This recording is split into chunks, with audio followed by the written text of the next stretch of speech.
Wild greetings from the Bone Song Witch. Happy new moon in Scorpio, everyone. This is a perfect time. I mean, perfect time for us to talk about Scorpion as a totem.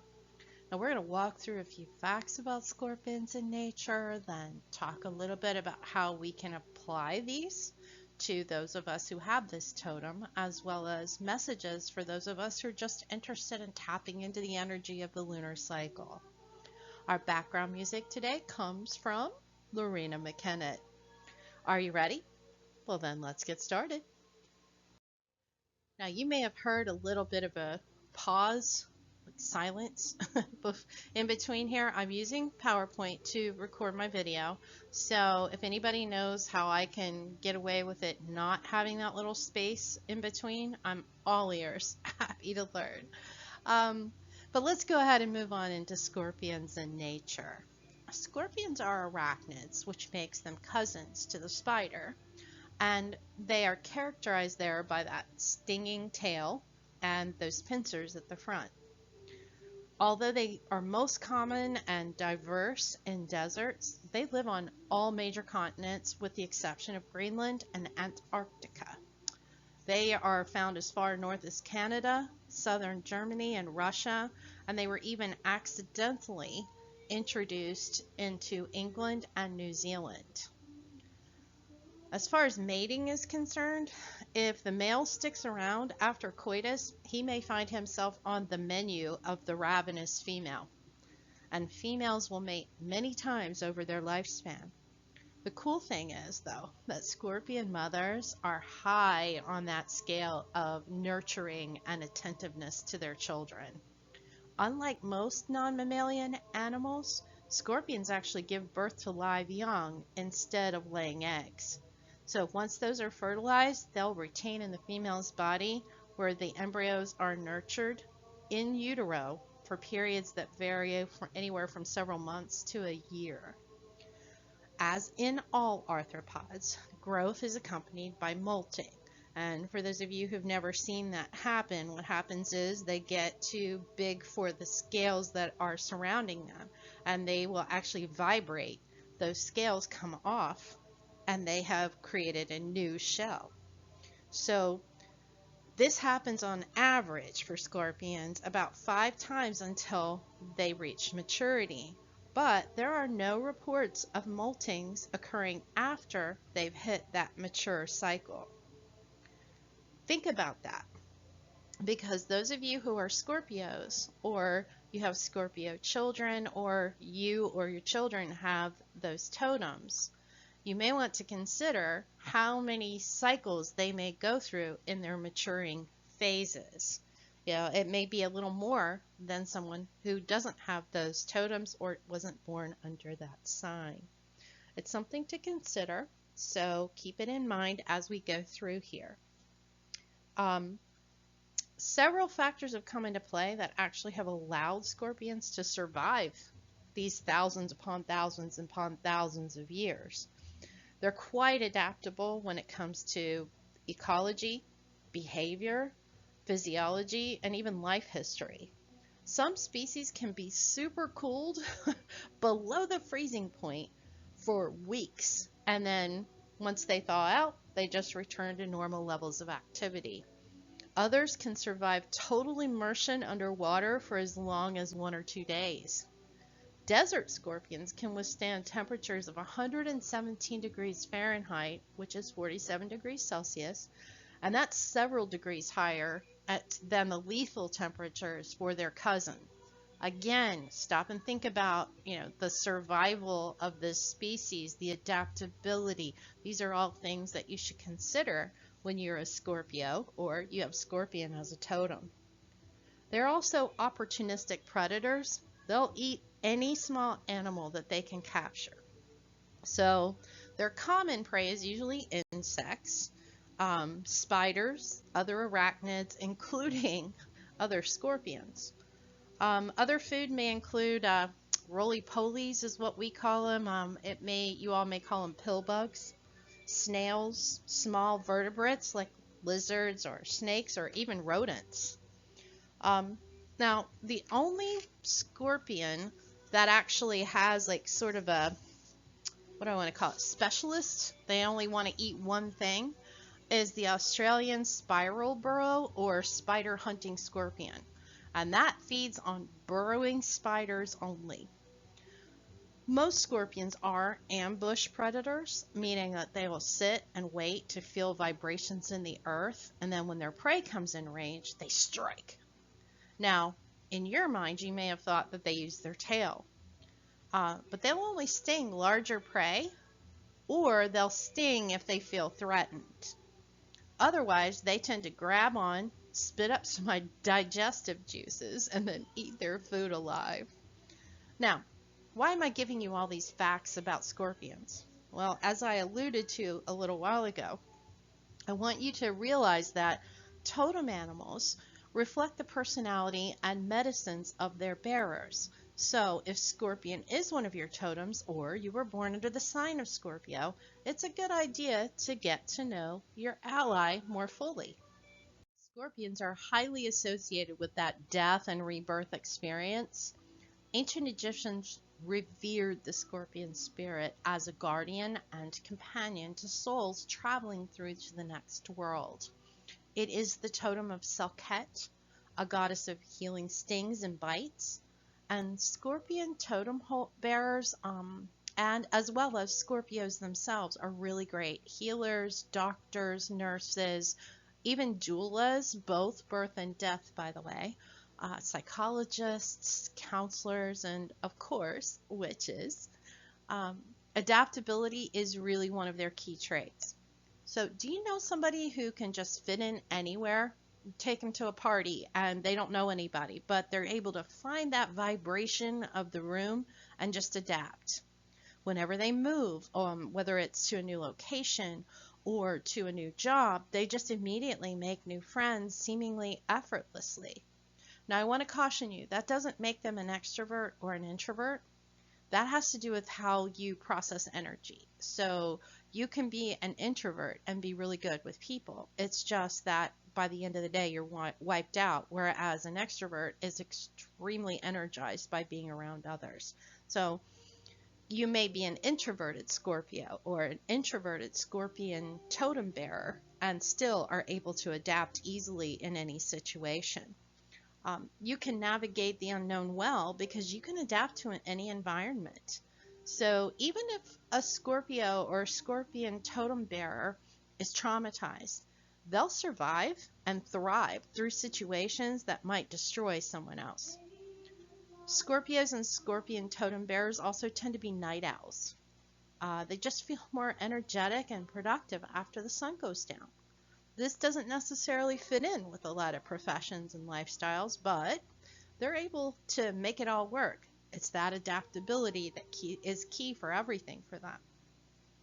Scorpios and those with this totem have gotten a somewhat, and I emphasize that somewhat, undeserved reputation for that proverbial sting that we all know them to have. And that's because you see that shell of protection there. That's their emotional protection. And they tend to have patience with people that they have considered, non-threatening, their friends, their family, that type of feeling that it gives them. They're very patient. Now, if you've crossed a line with them, or if you happen to be threatening them or their family members or people that they love in any way, they will lie in wait and strike at the most inopportune time for you. That sting is unforgettably painful. It isn't fatal, so your relationship could survive it. However, you might hold a grudge now where they've already stung you, they're done now, it's over, they simply forgive, forget, and they move on.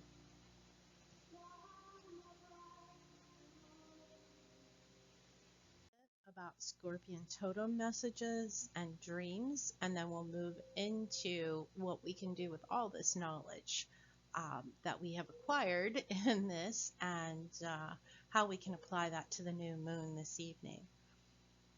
So if Scorpion isn't your totem and you see one, It could mean that this is a sign you need to remove toxic people from your life, or that you need to remove yourself from a toxic situation. If Scorpion is your totem, or you are a Scorpio and you see a Scorpion, it could mean that you need to review your career path. Are you being drawn toward being a healer of some sort? A doctor, a nurse, a doula, a healer of any kind? This could be a huge career change for you, so you may want to consider all your options. And if you do choose that, and for those of you who are looking to remove yourself from those toxic situations, once all of this has been completed, I highly recommend creating a ritual for a death rebirth experience here to honor this new, shedding of your skin and or your shell and creating a new one. And think of that, as you create that, that may be your basis for the new journey that you're on for that ritual. I do a lot of dream interpretation, and you won't see that as something on my website that I'm selling. This is something that I kind of do on the side for folks. So if it's something that you need help with, I'm happy to help you. So if you dream that you've met a scorpion or scorpions, it actually isn't necessarily a bad thing. It could be that you're coming into personal power of some kind, a promotion at work, or you may get some wealth in your life in some way, whether that's physical wealth like winning the lottery, or you get a bonus, or you're getting again a raise or something like that. Or if you own your own business, as I know several of my friends do, it could mean that your business is going to be picking up. If you dream that you are a scorpion, this tends to mean that you're under a lot of stress and pressure, that it feels like that shell is about to break, and not from molting, but more from the outside pressure and stress. And so this is your subconscious's way of saying it's time for you to take a break. You need to rest. You need to extricate yourself from all of this stress so that you don't become ill or that shell breaks on you. Some other interpretations could be that if you dream of a scorpion somehow in your dream, it could be that death rebirth experience of just letting go of the old and bringing something new into your life. And this is the time of year for that type of experience. You could be feeling afraid of getting hurt. Now, I really want to be careful with this, because this is not about emotionally getting hurt from a boyfriend or a girlfriend or, gender neutral person. This is a real fear of physically being hurt. Are you in a dangerous situation and deep down you know you need to get out of it? This dream is telling you that the time is now. Strike while you can. So these are just a few of the messages and dreams that come along with that Scorpion totem or Scorpio season. So if you have any others, dreams that you would like me to talk to you about, you're more than welcome to reach out, and I'll do my very best to help you. So now that we've learned about the totem and its constellation namesake, how can we take this knowledge and put it to our advantage now for this next lunar cycle? A lot of people have chosen that death rebirth as something that they're interested in. I've gotten a lot of questions lately about this. So what I really would like to see people do right now is to explore that death rebirth cycle. And by explore, what I mean is to examine your attitudes, your ideas and prejudices around this cycle. Do you believe in reincarnation? Not everyone does. And there's no judgment here from that, by the way. Why do you believe that, or why don't you believe it? You really need to understand and nail this down for yourself at this time. Do you believe, if you don't believe in reincarnation, do you at least believe in an afterlife? And it's okay if you do or don't. It's what you believe. But do you know why, or why you don't believe it? Can you articulate that well for yourself? I'd like for you to take about an hour of your time at some point this week, or the weekend's coming. You can certainly do it over the weekend, but I'd like for you to really review and write down your thoughts on this death and rebirth cycle. And if it, physically you don't, or spiritually you don't believe in reincarnation, or you don't believe in an afterlife, that's really okay. It's just that you need to understand why. A lot of times we're just given this information, someone else has told us what to believe. And I want you to really explore your own spirituality. That's what Bone Songs is all about. So think about this, and if it isn't really something that you're holding on to from that perspective, then can you utilize that death rebirth cycle as part of your spiritual growth? Can that be how you look at death rebirth? Because we see that all around us in nature, and that's really what we get our cues from. At least in my world of witchcraft and those of my friends. So I also have a group, and it's called Bone Songs, Myth, and Magic. You're more than welcome to join if you haven't already. I do need to let you know, if you do apply for membership, you absolutely have to fill out all of the questions. If you don't answer all the questions, we immediately decline. If you want to apply, so I'm happy to have you. The team is happy to help support you, but we need you to also have that level of trust with us that because we're a group that has the sort of belief, or the rule actually, that what happens in group stays in group. We will not dox your information. If someone were to do something like that, we will actually prosecute. So we're really, really careful about those things, because there are a lot of people who are still in the proverbial broom closet, and we want to protect them from those things. And if you're one of those, you're more than welcome. Just remember that you will have to fill that out. So with all of that being said, a lot of people have chosen the goal of healing themselves from past traumas during this cycle. And that's a lofty and a noble goal, but trauma healing can take years. So while you want to have that goal, and this is a good jumping off point, especially with the Scorpio new moon, how can you get the ball rolling, as it were? What steps can you take to get started on this journey of healing? So my suggestions for you, and you don't have to take any of them, but if you are interested, I highly recommend scheduling a counseling appointment. Since the pandemic, a lot of employers have now actually contracted with counseling services for their employees, so that the employees don't have to pay and even have a copay. A lot of insurances will cover counseling. There are lots of free counseling services that are out there. Just make sure you get a reputable one. Trained counselors are your best ally in healing from trauma. They can give you tips for your journey. They'll have check-ins for you. They can help you set minor goals and give you tools for how to heal yourself, and just be there to support you. It's a beautiful thing. You can also do some self-love practices, self-care, if you will. Things like just take a walk, or hike in nature, or a nice hot bath or a shower, your preference.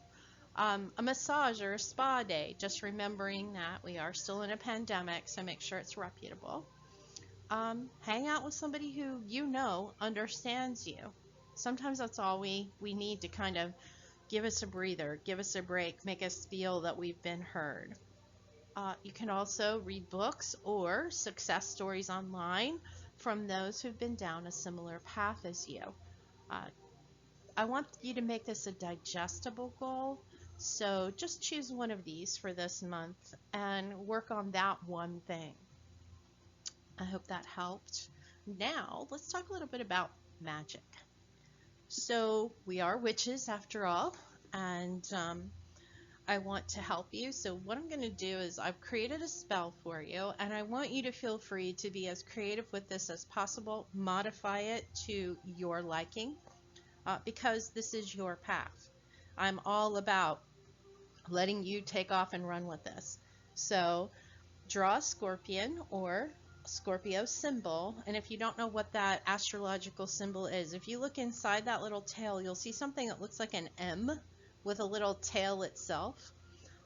That is the astrological symbol for Scorpio.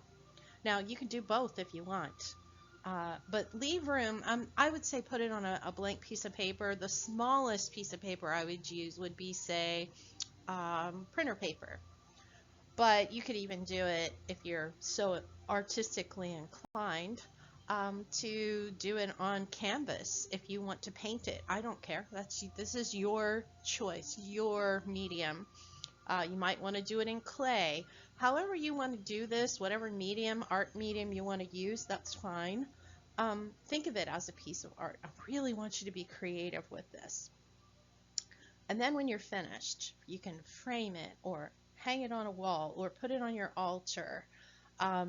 You may even want to think about creating a mantra for this paper, or anyone, and it could be anything. I don't care if you're using clay, draw it in, before you go to bake it. But think of at least one of the many amazing scorpion traits that we've talked about today, and use it as a daily mantra for the next 29 and a half days, give or take. Such as, you could use something like, I am as adaptable as the scorpion. And then you could put it on your mirror or someplace that, you get up every day and see it. That would be up to you as to where you want to place that. Or if it's a piece of paper that you drew on and you don't really want the rest of the world to see it, you could put it on an altar or someplace that's magical for you. And this is your way of drawing that trait into you magically. You can dust it with dragon's blood. That's really, really good for magic. You can put stones. I would suggest jet for this. And just really try to delve into that, one or two traits that you're interested in this month, and see if that doesn't help you in your growth. Now, since we're on this journey together, what other ideas might you have?